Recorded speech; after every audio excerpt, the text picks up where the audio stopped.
Les damos la bienvenida a este nuevo episodio de Pistas Sonoras en las 3 radioemisoras de la Universidad de Costa Rica. Este es un programa para seguir las pistas del pasado y el presente a través de canciones, periódicos, entrevistas y material de archivo.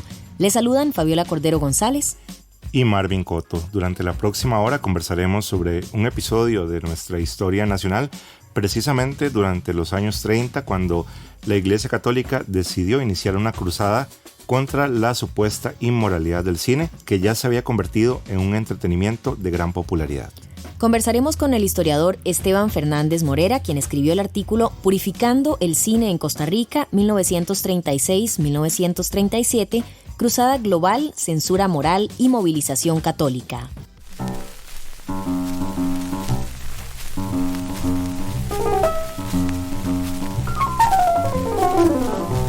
En la década de los años 30 del siglo pasado, el cine como entretenimiento popular ya estaba consolidado en gran parte del mundo, incluyendo a Costa Rica, y no es de extrañar entonces que surgiera una preocupación moral por las representaciones en la pantalla y el efecto que supuestamente podrían tener en la población, haciendo énfasis en niños, jóvenes y mujeres. La Iglesia Católica lideró esta cruzada contra el llamado cine inmoral, y hoy queremos conversar un poco más acerca de ese periodo con el historiador e investigador Esteban Fernández Morera.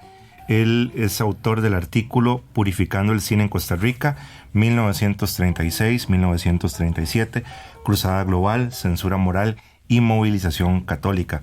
Esta es una investigación que apareció en el más reciente número de la revista Cuadernos Intercambio sobre Centroamérica y el Caribe, que es una publicación del Centro de Investigación en Identidad y Cultura Latinoamericanas, el CICLA. Esteban, muchísimas gracias por estar de nuevo en nuestro programa. Muchas gracias por la invitación, Marlon.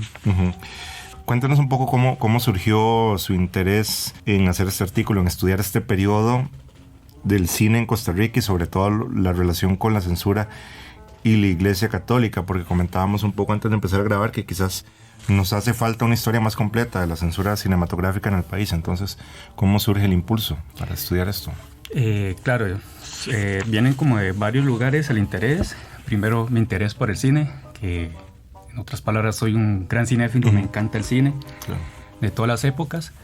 También me interesa mucho lo que es la censura de libros, la censura en general de los productos culturales, y esto se compaginó en estudiar la censura del cine, que principalmente vino de un trabajo en bachillerato sobre la censura católica en la posguerra, y revisando el Eco Católico, que es el periódico o la revista oficial de la iglesia, me encontré una guía de cine, que es donde se clasificaban todas las películas según adjetivos como prohibida, permisible y condenada, creo que era como el grado también, máximo. Sí, el grado máximo de pecado, digamos, era. Sí, lo que vos decís de investigaciones, hay investigaciones, pero como muy en apartados pequeños de investigaciones más grandes. Seguramente el investigador Daniel Maranguelo es el que se ha enfocado más en estudiar la censura del cine. Bueno, ya antes de referirnos concretamente al caso costarricense, es bueno recordar algunos antecedentes importantes que usted menciona en este artículo, ¿verdad? Por ejemplo, bueno, el cine sonoro llega a finales de los años 20 y hay un breve periodo como de cierto liberalismo en la representación de algunos temas considerados escabrosos, ¿verdad? Que se explotaron con mucha libertad en el cine de Hollywood hasta que se impone este famoso código Hays, que era un código de censura muy estricto y que rigió como hasta finales de los 50, por ahí. Llegó un momento en que ya no se respetaba del todo, ya perdió su autoridad, pero sería interesante hablar de esos orígenes, ¿verdad? Y cómo se le pone fin a este breve periodo como de mayor liberalismo en la pantalla. Sí, tenemos que ubicarnos primeramente en la gran industria del cine, que era en ese momento Hollywood, y lo sigue siendo. En la década de los 30, primero que todo, bueno, eran productoras, grandes estudios que creaban cine en grandes cantidades al año. Y también nos encontramos con un contexto de gran depresión. Lo que ocasiona es que los estudios de cine, los productores, exploten o busquen temas que provoquen mayor seducción, mayor encanto en la población, y esos temas eran morbo. Mayor morbo, ¿verdad? Como una forma de aliviar o evadir toda esta crisis económica que está viviendo Estados Unidos y en general el mundo entero. Entonces, de los diversos temas que encontraron fue el sexo, la política, los vicios, la violencia, y seguramente en las películas que nos han quedado para hoy, digamos, las más reconocidas son el cine gángster, ¿verdad? Public Enemy, Scarface, Little Caesar, que son como los clásicos del cine policíaco y el gángster, y que lo rescatan Scorsese y Tarantino y todos ellos. También como había mucho musical ahí, medio pasado de tono para la época, sí, ¿no? Sí, había mucho musical, en el sentido de vaudeville, también de enfocarse sobre, qué sé yo, como reivindicar la riqueza, reivindicar la vida feliz, reivindicar la felicidad frente a todo ese contexto miserable que están viviendo gran parte de la población estadounidense. ¿Y el código de censura cómo se llega a aplicar? ¿En qué año más o menos? Sí, bueno, el código Hays, que se llama por William Hays, que fue el presidente de un conglomerado, digamos, la asociación de los grandes estudios de cine. Por ejemplo, ahí está Paramount, 20th Century Fox, Universal, Warner Bros., Columbia, United Artists, Metro-Goldwyn-Mayer, que era, qué sé yo, como el gran sindicato de sus intereses. Y el presidente de esta asociación, que se llamó Motion Picture Producers and Distribution of America, era William Hays. William Hays era una persona muy religiosa, muy tradicionalista, y estaba muy relacionado con figuras católicas. Estas figuras católicas en 1929 empiezan a criticar este cine que estaba surgiendo, esta liberación del cine, esta creatividad que estaba surgiendo en el cine. Y lo que proponen es crear una presión o sostener una presión contra ese cine que consideran inmoral. Finalmente lo logran. En 1930 postulan el Código Hays, que entre las directrices que decía era que los matrimonios tenían que dormir en camas separadas, que no tenía que haber escenas de desnudos, ni besos pasionales, todo ese estilo, ni violencia, ni sangre, ¿verdad? Y que, por ejemplo, recuerdo también que la infidelidad tenía que ser castigada siempre en la película, que no se podía presentar como casos de infidelidad donde se salen con las suyas, por así decirlo. Era como ese tipo de sensibilidad moral, ¿no? Sí, entre comillas, el malo siempre tenía que pagar y el bueno tenía que reivindicarse, y bajo esta lectura de cine no podía haber la figura del antihéroe, o la injusticia no podía predominar. Y posteriormente este Código Hays realmente no se aplicó, porque la última palabra lo tenían los propios estudios de cine, y los propios estudios de cine estaban bajo el imperativo de su negocio. Entonces estas películas morbosas, que explotaban ciertos temas, eran las que generaban mayores réditos económicos. Entonces claramente los grandes estudios no les hacían caso.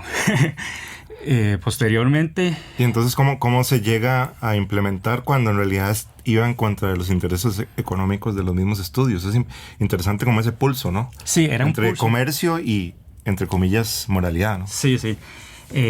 Principalmente había como una lucha de poderes entre los grandes estudios y los grupos católicos de presión. Primero, los estudios realmente sí tenían que flexibilizarse, o tenían que hacerle cierto caso a ellos, porque las presiones eran grandes. Una de las presiones eran que iban a crear un boicot a los circuitos de cine, que iban a crear una alianza entre protestantes y católicos contra ese cine, e incluso que iban a promover una censura federal, que era el gran temor de estos estudios, ¿verdad? La intervención del Estado en la producción cultural. Finalmente, ya en 1934, después de largos años de presiones, de intentos, de boicot, se crea la Legión de la Decencia, que es un grupo católico de ciudadanos, bajo la figura de la jerarquía católica, que realmente aquí sí logran la presión que tanto anhelaban. Y a partir de esa presión de la Legión de la Decencia, que como te digo, eran grupos católicos activistas que estaban en contra de este cine, logran crear el Production Code Administration en 1934, que es donde realmente se va a regir este Código Hays, y que la última palabra ya no lo van a tener los grandes estudios, sino los censores comúnmente de tendencia católica, en un país mayormente protestante. Exacto. Que es lo más curioso. Sí, porque era el cine como arte popular ya consolidado en esa época, ¿Por qué se veía tanto como una amenaza para el tipo de valores que deseaba promover la Iglesia Católica no solo en Estados Unidos, sino como ya veremos en Costa Rica? En el artículo se menciona, por ejemplo, que se consideraba como forma de entretenimiento, como forma de arte, como más pasivo y por eso mismo más peligroso que la lectura. Eso me llamó mucho la atención. Sí, era uno de los prejuicios que se tenían al cine frente a los mismos censores, incluso Pío XI, uno de los grandes papas que estaban contra el cine inmoral, afirmaban que el cine, a diferencia de la literatura, es un arte o es una recepción pasiva. O sea, el espectador nada más llega a la pantalla a consumir lo que ve, las imágenes, y principalmente por esa pasividad puede generar una imitación de lo que está observando. Y esa imitación puede ser los elementos de criminalidad, de sexualidad, de drogas que se está mostrando en el cine. A diferencia de la literatura, que la concebían como un elemento activo, que había que haber una relación, una reconstrucción de la literatura, sí. Entonces era uno de sus grandes temores contra el cine. Ahora, ya usted nos mencionó esto, pero ¿por qué razones la Iglesia Católica estadounidense, a pesar de no ser la religión predominante en ese país, tuvo tantísima influencia en promover la censura cinematográfica? Y de qué manera también como las acciones en Norteamérica de los católicos terminaron influenciando en nuestro país con respecto a la censura. Ajá, claro. Sí, una de las características de la Iglesia Católica en Estados Unidos es que es muy conservadora. Digamos, incluso en el imaginario nacional estadounidense, comúnmente ponen a los grupos católicos como esos intransigentes contra la modernización. Y realmente era un poco así. Claro, son más ortodoxos que incluso el catolicismo en otras naciones de Europa, incluso en América Latina. Sí, principalmente por dos cuestiones, que es un grupo minoritario que los hace forjar una mayor identidad católica.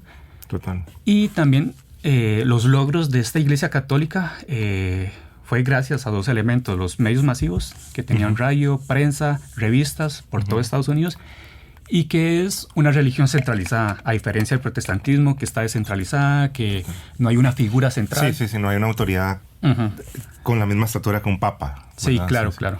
Y entonces, qué sé yo, el arzobispo de Nueva York tenía un poderío, una figura tan importante que podía movilizar a los católicos en Estados Unidos. Y esta fue la gran diferencia entre la movilización o el efecto exitoso de los católicos frente a las presiones de los protestantes, que la hubieron, pero no fueron tan importantes como los católicos.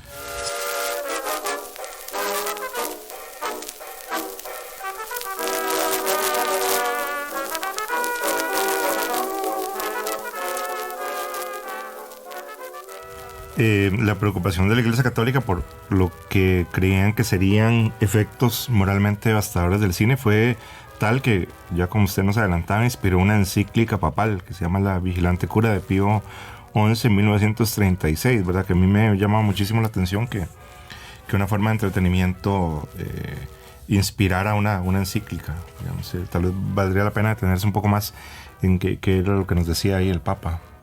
Sí, esta encíclica es súper interesante. En los primeros párrafos ya se menciona la influencia de Estados Unidos, de la Iglesia Católica estadounidense.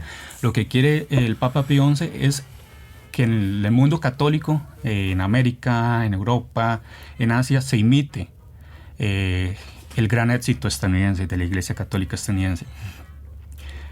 Con esta razón crea el Vigilante Cura, que fue una encíclica de 1936, donde además de postular todo su pensamiento contra el cine, como un cine que puede ocasionar la pérdida de los valores cristianos, que puede ocasionar la destrucción de la familia cristiana, incluso la caída de los estados y las tensiones entre clases sociales, recordando que Pío XI era muy anticomunista y había creado 2 encíclicas contra el anticomunismo. También es una encíclica que postula todo un programa contra el cine inmoral. ¿Qué hacer contra el cine inmoral? Es realmente un manifiesto contra el cine inmoral. Y entre los objetivos... O sea, podríamos decir que Pío XI era crítico de cine a su manera también. Sí, era un crítico. Un pensador sobre el cine, ¿no? Sí, era un pensador. Sí, realmente es un pensador conservador del cine. Sí, es interesante verlo como un crítico del cine desde esa forma.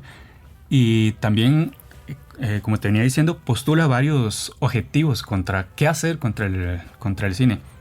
Entre ellos, crear un tribunal de censura a través de los grupos de Acción Católica, que la Acción Católica eran organizaciones seglares de católicos bajo la jerarquía eclesiástica, que sé yo, puede haber acciones católicas de mujeres, de estudiantes, de trabajadores, y la idea de esas acciones católicas era promover un catolicismo en la vía cultural y política de los estados, que sé yo, contra la humanización, ¿verdad? Que era como el gran elemento que estaban desde hace más de un siglo la Iglesia Católica.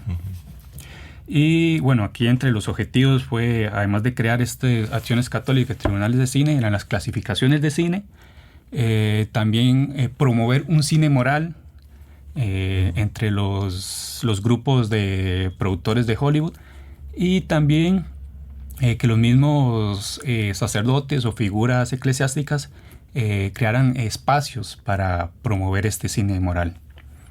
Sí, que es llamativo mucho, lo encuentro muy llamativo, que uno de los temores moralizantes sobre el cine en esa época, y que usted menciona en su artículo, tenía también como un sesgo clasista bastante grande, porque era, como usted decía, la posible imitación de conductas criminales en niños, en jóvenes, en mujeres también, que se infantilizaba un poco en esa época, tomando en cuenta que al ser un arte popular y accesible llegaba a diferentes edades, diferentes clases sociales, y creo que aquí lo más importante eran diferentes niveles de alfabetización. Una persona que no necesariamente sabía leer o escribir podía ser público del cine. Entonces también el pánico moral un poco tiene ese sesgo clasista, ¿no? Como que las masas proletarias van a ir a aprender malas mañas, por así decirlo, ¿no? Sí, claro.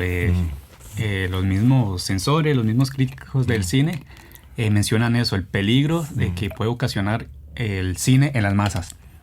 Y es interesante porque, claro, el cine era el producto cultural o más difundido entre los sectores populares. Claro. Tal vez el producto cultural moderno, ¿verdad? Sí. Además que es una industria cultural que creaba producciones por 1000 al año. Estos censores católicos vieron que esto era un gran problema porque estaba ocasionándoles un peligro para sostener a sus objetivos principales, que son las masas, son los sectores populares, en sus convicciones en su convicción de moral cristiana, en su creencia en los valores cristianos. Entonces, claro, hay como una crítica a este arte, a esta industria cultural por su extensión. También hay una crítica hacia la creencia de que la criminalidad difundida por el cine, que concebía el cine como una escuela de crimen, como una escuela de cine, va a permear en la juventud. O sea, se está leyendo la criminalidad no en términos sociales, no como causas sociales, sino como causas morales, como causas de influencia cultural, de imitación, meramente imitación y no por problemas de pobreza, y ¿verdad? También, además de esta visión clasista que vos mencionás, hay una visión bastante machista sobre el consumo del cine. En tanto que ellos critican con mayor peso el consumo de cine por parte de las mujeres, en el sentido de que si ellas están viendo un tipo de cine donde se presente otro tipo de mujer, qué sé yo, temas como el divorcio, temas como la infidelidad, temas como el amor prematrimonial, todos estos temas. Las mujeres fatales también, como el cine negro, que son mujeres como más emancipadas y que fuman y toman. Sí, claro.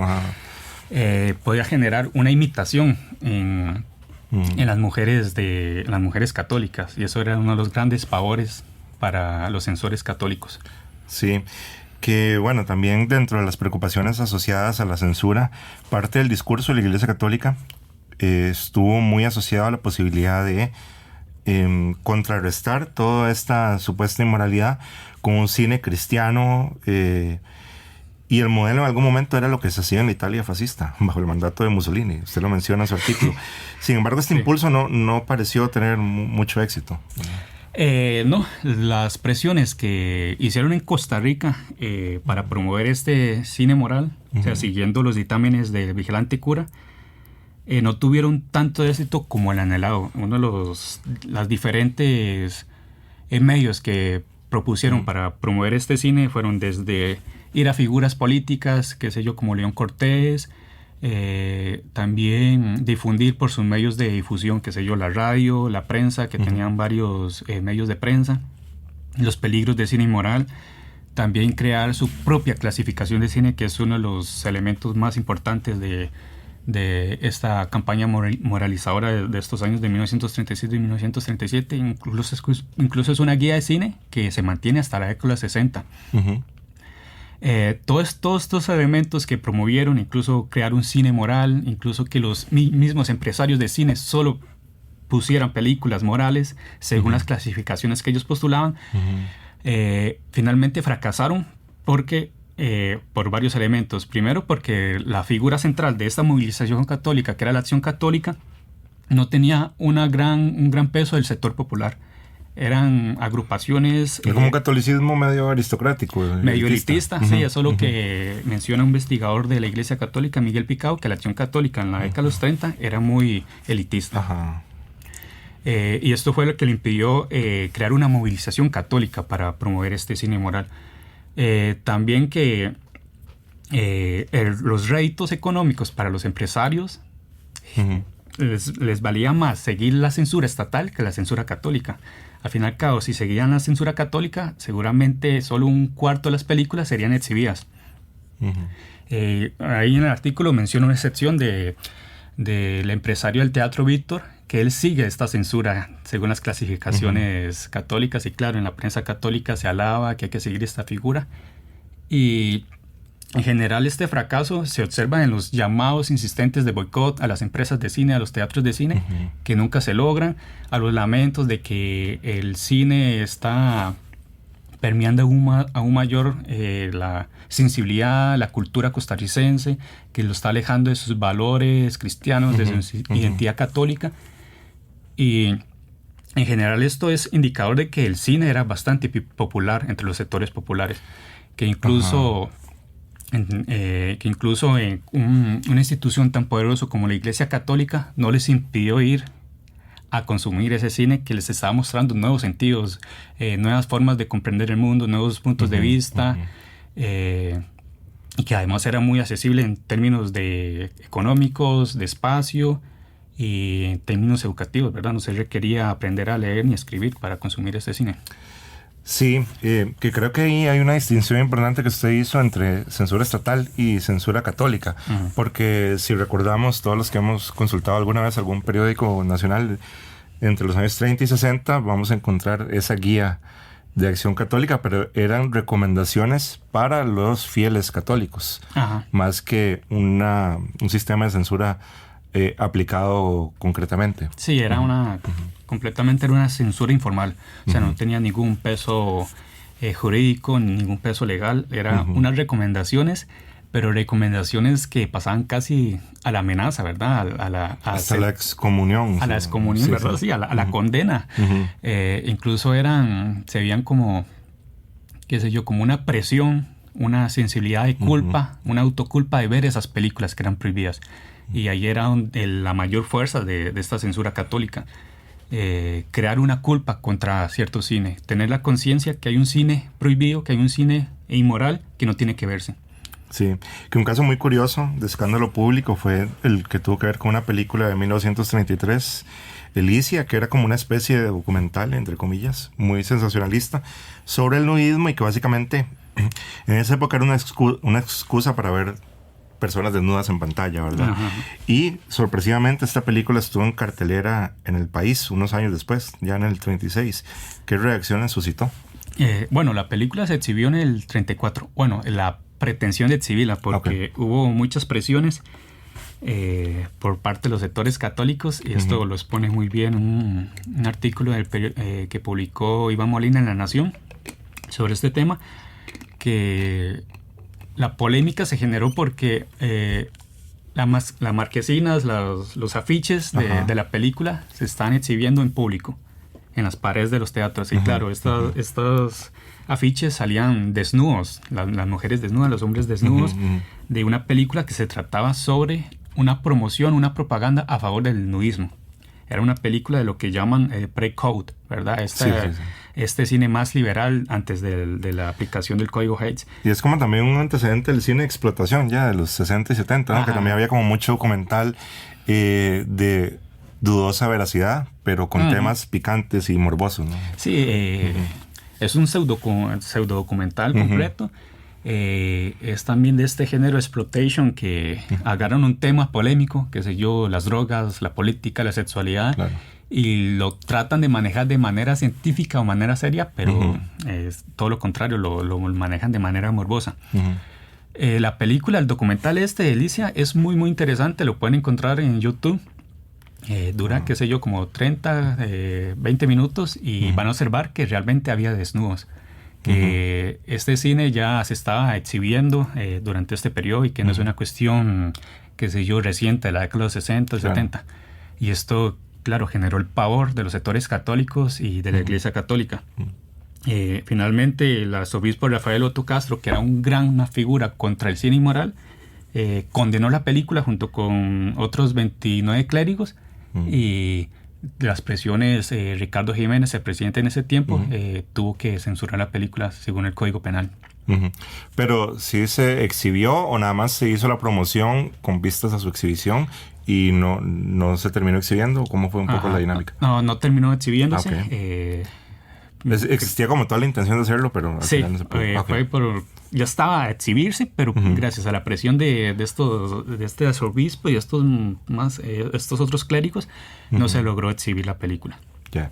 Bueno, ya para ir concluyendo, podría decirse que una parte del interés de la Iglesia Católica, tanto en nuestro país como en el resto del mundo, ese interés por el cine y por la cultura de masas en general, era una forma de reaccionar a una gradual secularización que iba debilitando su autoridad.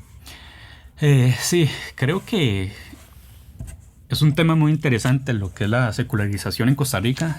Creo que hace falta una mayor investigación sobre este tema y de manera preliminar creo que sí, los sectores católicos, la Iglesia Católica se estaba sintiendo amenazada por esta secularización, que eran los efectos de la modernización de finales del siglo XIX, promovidos por los liberales. Y estaba viendo que esta hegemonía cultural que tenía la Iglesia Católica ya estaba siendo disputada por una variedad de fenómenos culturales, qué sé yo, el liberalismo, el comunismo, el protestantismo, visiones más exotéricas o místicas de la religión. Teosofía, claro. Y una de ellas era el cine también, los productos culturales. Están viendo que el cine, en su difusión de ciertos argumentos, de ciertas imágenes, estaban promoviendo no es la palabra, pero estaban exhibiendo, estaban representando otros valores que estaban bastante distanciados de los valores cristianos que estaba sosteniendo la Iglesia Católica por siglos, ¿verdad? Entonces, de alguna forma, son los primeros pasos o los primeros indicadores de que está habiendo una secularización cultural y esto se observa en la gran popularidad que tuvo el cine en los sectores populares. Claro. Bueno, muchísimas gracias al historiador Esteban Fernández Morera por venir a Pistas Sonoras a hablarnos un poco de su artículo Purificando el cine en Costa Rica 1936-1937 y comentarnos algunos aspectos también de esa década y la cultura de masas y el catolicismo en los 30. Entonces, le agradecemos estar de nuevo aquí en Pistas Sonoras. Muchas gracias, Marvin, y a todos los oyentes.